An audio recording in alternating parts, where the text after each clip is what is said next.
ಮೈಸೂರಿನ ಉದಯಗಿರಿಯಲ್ಲಿ ಆಗಿರುವಂತಹ ಘಟನೆ ಇದೆಯಲ್ಲ, ಆ ಘಟನೆಯನ್ನ BY ವಿಜೇಂದ್ರ ಖಂಡಿಸಿದ್ದಾರೆ. ಮೈಸೂರಿನ ಉದಯಗಿರಿ ಘಟನೆಯನ್ನ BY ವಿಜೇಂದ್ರ ಖಂಡಿಸಿದ್ದಾರೆ. ಪುಂಡರ ಗುಂಪಿನ ಅಟ್ಟಹಾಸ, ಕಾನೂನು ವ್ಯವಸ್ಥೆ ಸರಿಯಾಗಿ ಇಲ್ಲ ಅಂತೇಳಿ, ಕಾನೂನು ವ್ಯವಸ್ಥೆ ಹಾಳಾಗಿದೆ ಅಂತ ಮೈಸೂರಿನಲ್ಲಿ ವಿಧ್ವಂಸಕ ಶಕ್ತಿಗಳ ಪ್ರದರ್ಶನ ಆಗ್ತಾ ಇದೆ. ಅಲ್ಪಸಂಖ್ಯಾತರ ಓಲೈಕೆಗೆ ಕಾಂಗ್ರೆಸ್ ಸರ್ಕಾರ ಆದ್ಯತೆ ನೀಡ್ತಾ ಇದೆ. ಪೊಲೀಸರ ನೈತಿಕ ಸ್ಥೈರ್ಯವನ್ನ ಕುಗ್ಗಿಸುವಂತಿದೆ ಈ ಒಂದು ಘಟನೆ ಅಂತೇಳಿ ಮತೀಯ ದುಷ್ಕರ್ಮಿಗಳು ಕ್ರೌರ್ಯ ಮೆರೆಯುತ್ತಿದ್ದಾರೆ. ಪೊಲೀಸರ ಮೇಲೆ ಹಲ್ಲೆ ನಡೆಸುವಷ್ಟು ಬಲಿಷ್ಠರಾಗಿದ್ದಾರೆ ಅಂತ ಆಕ್ರೋಶವನ್ನು ಹೊರಹಾಕಿದ್ದಾರೆ. ಕೋಮು ದಳ್ಳೂರಿಗೆ ಕಾಂಗ್ರೆಸ್ ಸರ್ಕಾರವೇ ಹೊಣೆ ಅಂತ ಸರ್ಕಾರದ ವಿರುದ್ಧ ಆಕ್ರೋಶವನ್ನು ಹೊರಹಾಕಿದ್ದಾರೆ. ಮೈಸೂರಿನ ಉದಯಗಿರಿಯಲ್ಲಿ ನಡೆದಿರುವಂತಹ ಪುಂಡರ ಗುಂಪಿನ ಅಟ್ಟಹಾಸ ಇದೆಯಲ್ಲ, ಕಾನೂನು ಸುವ್ಯವಸ್ಥೆಯನ್ನೇ, ಆ ಕಾನೂನಿನ ವಿರುದ್ಧವಾಗಿ ನಡೆದಿರುವಂತಹ ಘಟನೆ ಇದು ಅಂತ. ಹಾಗಾದ್ರೆ ಕಾನೂನು ಎಲ್ಲಿದೆ ಅಂತ ಪ್ರಶ್ನೆಯನ್ನು ಹಾಕಿದ್ದಾರೆ. ಮೈಸೂರಿನಲ್ಲಿ ಆಗಿರುವಂತ, ಅಂದ್ರೆ ಯಾಕೆ ಈ ಘಟನೆ ಆಯಿತು ಅಂತಂದ್ರೆ, ಒಂದು ಯಾವುದೋ ಸೋಷಿಯಲ್ ಮೀಡಿಯಾದಲ್ಲಿ ಒಂದು ಪೋಸ್ಟ್ ಹರಿದಾಡ್ತಾ ಇತ್ತು, ಆ ವಿಚಾರವಾಗಿ ಆಗಿರುವಂತ ದೊಡ್ಡ ಮಟ್ಟದಲ್ಲಿ ಗಲಾಟೆ ಇದು. ಮೈಸೂರಿನ ಉದಯಗಿರಿಯಲ್ಲಿ ನಡೆದಿರುವಂಥ ಪುಂಡರ ಗುಂಪಿನ ಅಟ್ಟಹಾಸ ಇದೆಯಲ್ಲ, ಇದನ್ನ BY ವಿಜೇಂದ್ರ ಖಂಡಿಸಿದ್ದಾರೆ. ಟ್ವಿಟರ್ ಮುಖಾಂತರ ತಮ್ಮ ಆಕ್ರೋಶವನ್ನು ಹೊರಹಾಕಿದ್ದಾರೆ. ಅಲ್ಪಸಂಖ್ಯಾತರ ಓಲೈಕೆ ಕಾಂಗ್ರೆಸ್ ಸರ್ಕಾರದ ಆದ್ಯತೆ ಎಂಬಂತೆ ನಡೆದುಕೊಳ್ತಾ ಇರುವಂಥ ಸರ್ಕಾರದ ಧೋರಣೆ ಮತೀಯವಾದಿ ಪುಂಡ ಪೋಖರಿಗಳಿಗೆ ರಹದಾರಿ ಕೊಟ್ಟಂತಾಗಿದೆ ಅಂತೇಳಿ ಸುದೀರ್ಘವಾಗಿ X ಖಾತೆ ಮುಖಾಂತರ ಆಕ್ರೋಶವನ್ನು ಹೊರಹಾಕಿದ್ದಾರೆ. ಕೋಮುವಾದಿ ರಕ್ಕಸ ವರ್ತನೆಯನ್ನು ಸಮರ್ಥಿಸುವ ರೀತಿಯಲ್ಲಿ ಮಾತನಾಡಿರುವಂಥ ಸಚಿವರಾಗಿರುವಂಥ KN ರಾಜಣ್ಣ ಅವರು ಪೊಲೀಸರ ನೈತಿಕ ಸ್ಥೈರ್ಯವನ್ನು ಕುಗ್ಗಿಸುವ ಪರಿಯಲ್ಲಿ ಘಟನೆಯನ್ನು ವ್ಯಾಖ್ಯಾನಿಸಿರೋದು ನಾಚಿಕೆಗೇಡಿನ ಸಂಗತಿಯಾಗಿದೆ. NR ಕ್ಷೇತ್ರದ ಉದಯಗಿರಿ ಠಾಣಾ ವ್ಯಾಪ್ತಿ ಹಿಂದಿನಿಂದಲೂ ಕೂಡ ಮುಸ್ಲಿಂ ಸಮುದಾಯದ ಬಾಹುಳ್ಯದಲ್ಲಿದ್ದು ನಿರಂತರವಾಗಿ ಮತೀಯ ದುಷ್ಕರ್ಮಿಗಳು ಕ್ರೌರ್ಯವನ್ನು ಮೆರೆಯುತ್ತಿದ್ದಾರೆ.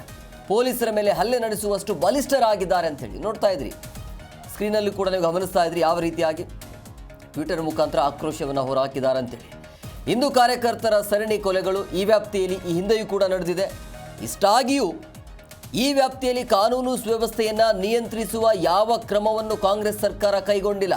ಬದಲಾಗಿ ಈ ಪ್ರದೇಶವನ್ನು ವಿಧ್ವಂಸಕ ಚಟುವಟಿಕೆಯ ತಾಣವಾಗಿ ಪೋಷಿಸುತ್ತಿದೆ. ಅದರ ಪರಿಣಾಮವಾಗಿ ಕ್ಷುಲ್ಲಕ ಕಾರಣವನ್ನು ಮುಂದಿಟ್ಟುಕೊಂಡು ಕಿಡಿಗೇಡಿಗಳೆಲ್ಲ ಈ ರೀತಿಯಾಗಿ ಒಟ್ಟುಗೂಡಿ ದಂಗೆ ಎದ್ದು ಪೊಲೀಸರಿಗೆ ಸವಾಲೆಸೆದಿದ್ದಾರೆ ಅಂತೇಳಿ ಈ ಕೂಡಲೇ ಅಲ್ಲಿ ಹ್ಯಾಶ್ಟ್ಯಾಗ್ ಬಳಸಿದ್ದಾರೆ. ಕಾಂಗ್ರೆಸ್ ಅಂತೆ INC ಕರ್ನಾಟಕ ಸರ್ಕಾರ ಕೋಮು ಪಕ್ಷಪಾತದ ಧೋರಣೆಯನ್ನ ಬದಿಗಿಟ್ಟು ಸಮಾಜಘಾತುಕ ದುಷ್ಟರ ವಿರುದ್ಧ ಕಠಿಣ ಕ್ರಮ ಜರುಗಿಸದಿದ್ದರೆ ಶಾಂತಿ ಸುವ್ಯವಸ್ಥೆಗೆ ಹೆಸರಾದ ಮೈಸೂರು ಕೋಮುದಳ್ಳೂರಿಗೆ ಸಿಲುಕುವ ಅಪಾಯಕ್ಕೆ ತಲುಪಿದರೆ ಕಾಂಗ್ರೆಸ್ ಸರ್ಕಾರವೇ ಅದರ ಹೊಣೆ ಹೊರಬೇಕಾದಿತ್ತು ಅಂತೇಳಿ ಈ ಘಟನೆ ಯಾವುದೋ ಒಂದು ಸೋಷಿಯಲ್ ಮೀಡಿಯಾದಲ್ಲಿ ಒಂದು ಪೋಸ್ಟ್ ವೈರಲ್ ಆಗುತ್ತೆ, ಆ ವಿಚಾರವಾಗಿ ನಡೆದಿರುವಂಥ ಗಲಾಟೆ ಇದು. ಇತ್ತೀಚೆಗೆ ಈ ಮೈಸೂರು ಭಾಗದಲ್ಲಿ ಈ ರೀತಿಯ ಘಟನೆಗಳು ಜಾಸ್ತಿ ಆಗ್ತಾ ಇದೆ. ಮಂಡ್ಯ ಮೈಸೂರು ಭಾಗದಲ್ಲಿ FIR ಡಿಲೇ ಆಯಿತು ಅನ್ನೋಂಥ ಕಾರಣಕ್ಕಾಗಿ ಪೊಲೀಸರ ಮೇಲೆ ಹಲ್ಲೆ ಮಾಡಿರುವಂಥದ್ದು ಕಿಡಿಗೇಡಿಗಳು.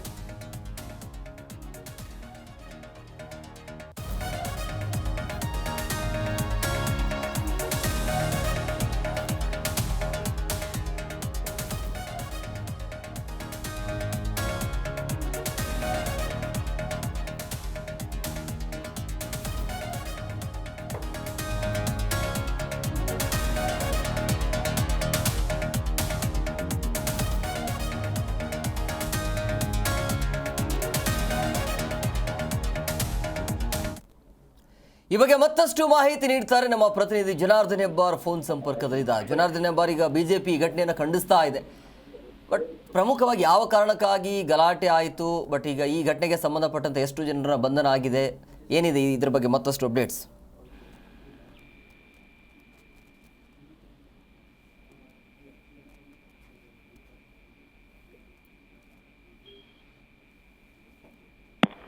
ಇಲ್ಲ ಇತ್ತು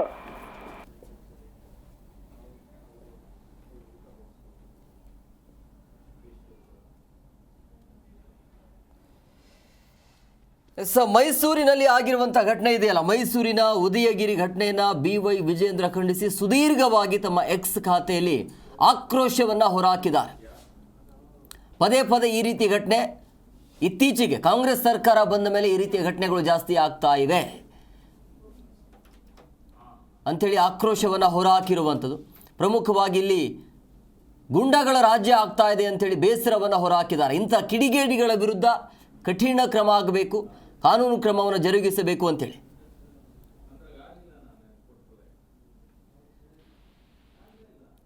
ಸೊ ಹಂಗಾಗಿ ಮೈಸೂರಿನ ಈ ಉದಯಗಿರಿಯಲ್ಲಿ ಆಗಿರುವಂಥ ಘಟನೆ ಇದೆಯಲ್ಲ, ನಿನ್ನೆ ಆಗಿರುವಂಥ ಘಟನೆ ಇದು. ಅಂದರೆ ಈ ದೆಹಲಿಯ ಚುನಾವಣೆ ರಿಸಲ್ಟ್ ಬಂದಾದ ನಂತರ ಯಾರೋ ಒಬ್ಬ ಕಿಡಿಗೇಡಿ ಪೋಸ್ಟ್ ಮಾಡ್ತಾನೆ,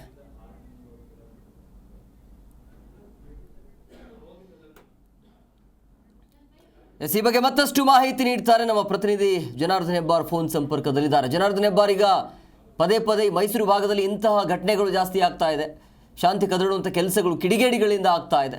ಪ್ರಮುಖವಾಗಿ ಘಟನೆ ಆಗೋದಕ್ಕೆ ಕಾರಣ ಏನು, ಹೆಚ್ಚಿನ ಡೀಟೇಲ್ಸ್ ಏನಿದೆ? ಎಂ ಕುಮಾರ್, ಈ ಒಂದು ಘಟನೆ ನಡೆದಕ್ಕೆ ಕಾರಣ ಅಂತಂದ್ರೆ ಸುರೇಶ್ ಅನ್ನಂತ ವ್ಯಕ್ತಿ ಒಂದು ಪೋಸ್ಟ್ ಮಾಡ್ತಾನೆ. ಅದು ಅಲ್ಲಿ ಅರವಿಂದ್ ಕೇಜ್ರಿವಾಲ್, ರಾಹುಲ್ ಗಾಂಧಿ ಮತ್ತು ಅಖಿಲೇಶ್ ಯಾದವ್ ಮೂವರ ಅರೆನಗ್ನ ಭಾವಚಿತ್ರ ಇರುತ್ತೆ. ಅದರ ಮೇಲೆ ಅರೇಬಿಕ್ ಭಾಷೆಯಲ್ಲಿ ಒಂದಷ್ಟು ಪದಗಳನ್ನ ಬಳಸಿ ಬರೆದಿರ್ತಾರೆ. ಅದಕ್ಕೆ ಕಾರಣಕ್ಕಾಗಿ ಇದು ಒಂದು ಧರ್ಮಕ್ಕೆ ಅವಮಾನ ಆಗಿದೆ, ಅವಹೇಳನ ಆಗ್ತಾ ಇದೆ ಈ ರೀತಿ ಬರೆದಿದ್ದು ಅನ್ನೋ ಕಾರಣಕ್ಕಾಗಿ ಪ್ರತಿಭಟನೆ ಶುರು ಆಗುತ್ತೆ. ಅವರನ್ನು ತಕ್ಷಣ ವಶಕ್ಕೆ ತೆಗೆದುಕೊಂಡ ನಂತರದಲ್ಲಿ ಆ ಪೊಲೀಸ್ ಠಾಣೆಗೆ ಹೋಗಿ ಕಲ್ಲು ತೂರಾಟ ಮಾಡುವಂತ ಕೆಲಸಗಳು ಆಗುತ್ತೆ. ಅದು ತುಂಬಾ ವಿಳಂಬವಾಗಿ ಕಂಪ್ಲೇಂಟ್ ದಾಖಲಿಸಿದ್ರು, ಅವ್ರ ಮೇಲೆ ಆಕ್ಷನ್ ತಗೊಳ್ಳಕ್ಕೆ ಲೇಟ್ ಮಾಡಿದ್ರು, ಇನ್ನಿತರ ಕಾರಣಗಳನ್ನು ನೀಡಿ ಆರೋಪಗಳನ್ನ ಮಾಡ್ತಾರೆ. ಅದರ ಪ್ರತಿಭಟನೆ ವಿಕೋಪಕ್ಕೆ ಹೋಗುವಂತ ಪರಿಸ್ಥಿತಿ, ಅಶ್ರುವಾಯುವನ್ನು ಸಿಡಿಸಿ ಚದುರಿಸುವಂತ ಲಾಠಿ ಚಾರ್ಜ್ ಮಾಡಿ ಗುಂಪನ್ನ ಚದುರಿಸುವಂತ ಹಂತಕ್ಕೆ ಹೋದಂತ ಘಟನೆ. ಆದ್ರೆ ಈ ಘಟನೆ ಬಗ್ಗೆ ಬಿಜೆಪಿ ತೀವ್ರ ಆಕ್ರೋಶವನ್ನು ವ್ಯಕ್ತಪಡಿಸಿದೆ. ಸರ್ಕಾರದ ಕಾರ್ಯವೈಖರಿಯನ್ನ ತೀವ್ರ ಕಟುವಾಗಿ ಟೀಕಿಸಿದೆ. ಯಾಕಂದ್ರೆ ಒಂದು ಸರ್ಕಾರ, ಕಾಂಗ್ರೆಸ್ ಸರ್ಕಾರ ಓಲೈಕೆ ರಾಜಕಾರಣ ಮಾಡ್ತಾ ಇರುವಂತ ಕಾರಣಕ್ಕಾಗಿ ಇಂತಹ ಘಟನೆಗಳು ಪದೇ ಪದೇ ನಡೀತಾ ಇರುತ್ತೆ.